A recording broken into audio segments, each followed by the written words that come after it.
The Man with 1,000 Kids is a docuseries on Netflix. It's 3 episodes long. It's about Jonathan Meijer. He is a prolific sperm donor who would go around offering his sperm to anyone who asked. So we're mainly focused on mothers who wanted children, but they didn't want to pay for the sperm donor, or they wanted to bypass the legal system.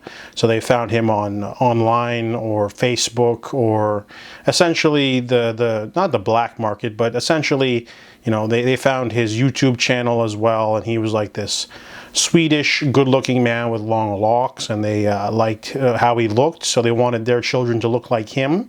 So they would just straight up say, yes, I will have your sperm for free, and he's willing just to give it up for free.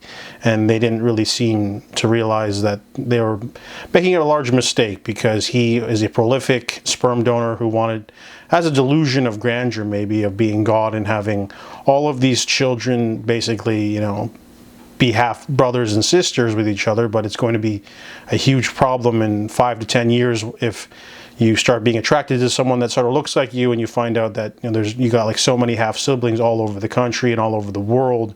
And Jonathan Meijer also would like globetrot around, and he would get paid by some companies, and they wouldn't care. They would milk people, get as many samples as they could, because there's like different ways of delivering sperm in the U.S.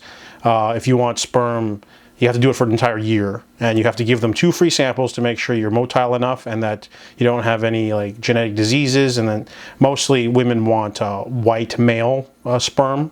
That's the most popular. And if you have a strong sperm, then they'll let you donate once a week. You give them 1 sperm sample once a week for usually about $1,000. So you can stand to make around 50 grand a year. But if you give them a sample that's not motile enough, then you have to go again and it restarts. So you have to avoid smoking or hot tubs or sex.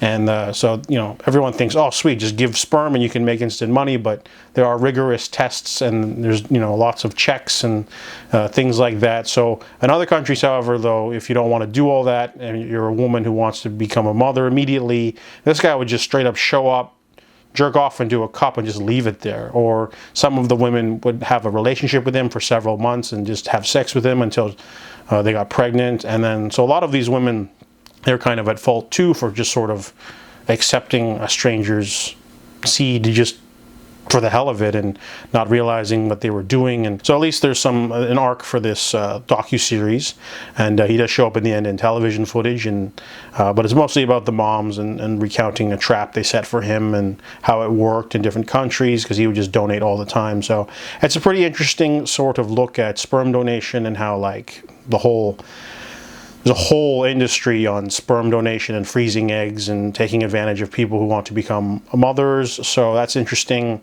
So overall, it's worth a look. I enjoyed The Man with 1,000 Kids, and I recommend it.